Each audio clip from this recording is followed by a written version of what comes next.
खुलुमबाय स्टुडियो आं रबिन बसुमतारी सानसेयावनो गोबां जौगानायनि हाबा मावनो हादों मावफुं सोद्रोमा रनजित बसुमतारी बिथाङा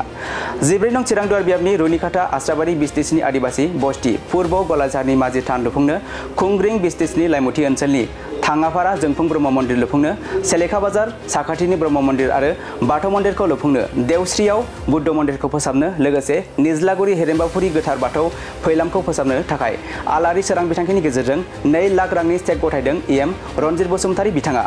बेनि अनगायैबो लाइमुथि काथलिक मिसननि साखाथिनि दैमुगुरि गामियाव 10 लाख रांजों गोदानै लुफुंजानाय कालबार्ट बक्स आरो बेलगुरि बाजार साखाथिनि गोदानै लुफुंजानाय कालबार्ट बक्सखौबो बेखेवनानै होदों एम रनजित बसुमतारी बिथाङा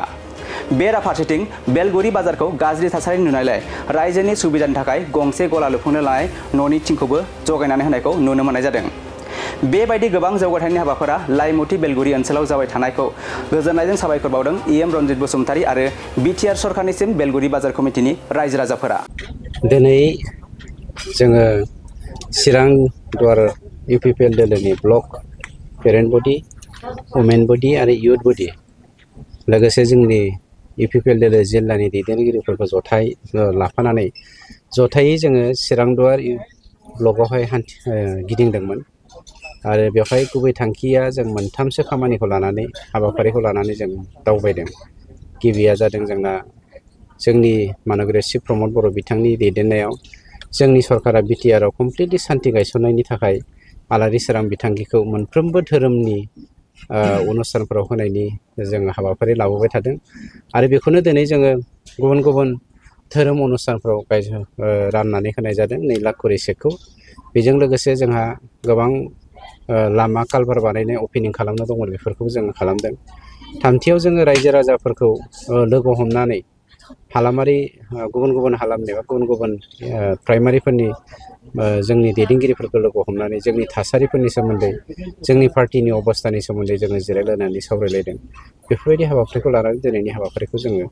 सानसेनि हाबाफारिखौ मावनाय जादोंमोन दिनैनि नैबे जेनाखि प्रतिथा धोरोमनि जोंहा एम सारा नुजाफैदों दा बेहाय जोंनि नैबे दाङापारा जोंफुंमा ब्रह्म धोरोम मन्दिरखौ माने बिथाङा बायला सिला हिसाबै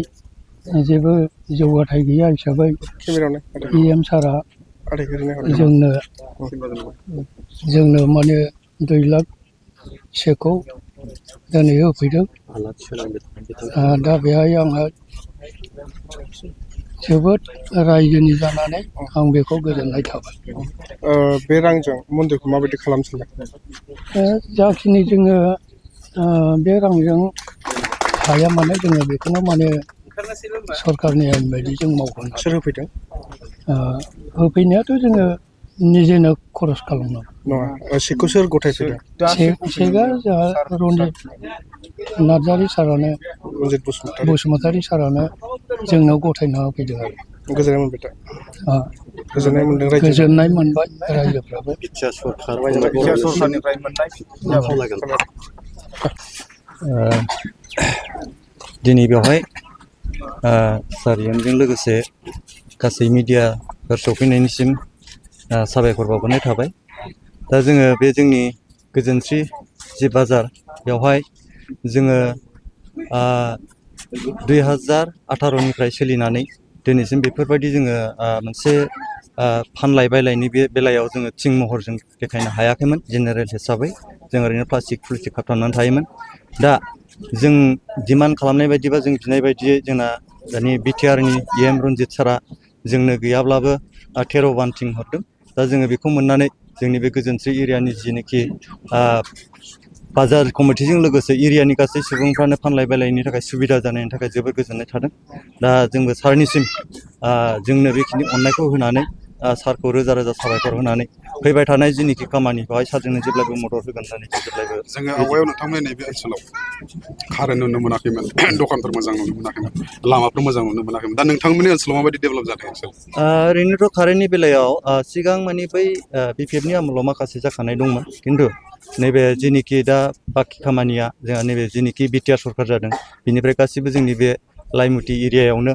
लाइमुथि आरो दावराय गाबनाय बे मोननै एरियायाव माने कारेन्टआ क्लियार जाबाय दा जों बेखौ जोबथा जे बे उननि बेलायाव फुरायै जों मोनफुंजोबनायनि थाखाय बिटिआर सरकारनिसिम जों बिनि सायाव रन्जित बसुमतारिनिफ्राय नोंथांमोना बे ओनसोलाव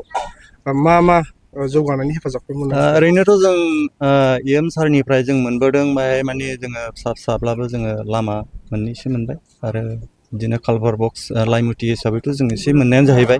लामा सामाखौबाबो जों ग्रेभेल हिसाबै एसे मोननाय जाहैबाय दा मथा-मथि जोंनियाव गोदोसोना थाखानाय हिसाबै जाखांनायाव जों माने दा नुवा जादों आरोखि खामानिया माने बाव मोनसे मावनांनाय हिसाबै जोंनाव माने खामानिया मोनदोंब्लाबो थारमाने बुस्थुआ क्लियार जायाखै हिसाबै बाहाय माने माखासे बुस्थुखौ जोङो नुवाखै आरोखि बिथोराव मावनानै लानाय हिसाबै दा मोननाया मोनबाय जों एसे गैयाब्लाबो कालभार बक्सखौ जों गैयाब्लाबो 8-9थासो मोनबाय आरो बिदिनो लामाखौबो जोङो 10-11थासो बेफोरबायदि मोनबाय आरो दा ओरैनो जोंनि बे एरिया जेबो गैयामोन हिसाबै दा बेखौ मावनायाव जों माने गोजोननाय दं आरोखि बिसायख'थिया फैगासिनो दङ नोंथांमोना बे ओनसोलनि जानानै बिथांखौनो EM हिसाबै लुबैफिनो नामा दा बेखौथ' माने निर्देश हिसाबै जायखौ होयो जों बेजोंनो थांगोन जेनेबा जोंहा दा लुबैनायाव दा जोंखौ जाय अनदों EM सारानो जोंखौ अनगासिनो दं दा जों बेखौनो माने सारखौनो जोङो माने जेब्लायबो फैबाय थानाय बिसायख'थियाव माने सारानो सिटखौ मोननानै जाहाथे माने जों सारजोंनो मदद होनानै जों देरहासार खालामनानै जों दं आरो फैबाय थानाय समफ्राव आरो माबाफोर बाखि थाबावनाय मा लुबैबावदों नोंथांमोना फैबाय थानाय समावथ' जोंना ओरैनो मावनांगौखौ फ्राय जोंनि रायजो राजाफोरल' नङा सारासो जोंना माने बिटिआर सरकारा फ्राय जोंनाव गासै जेनिखि जोंहा पर्टफलिय' गोनां बा जेन' मिनिस्टारफोरखौनो होन बा EM सारमोनखौनो होन फैबाय थायो मिथियो नुखायो दा बिनि गेजेराव नुनायनि गेजेरजों सारमोनहा निसय जों बिब्लानो बा जोङो सारमोनहा बबाव मा नांगौ बेखौ मिथिखायो हिसाबै जों माने बिटिआर सरकारा थाबाय थायोब्ला जों गासिखौबो मोनफुंगोन जोंहा बेखौ जेब्लायबो आसा दं आरोखि थेंक इउ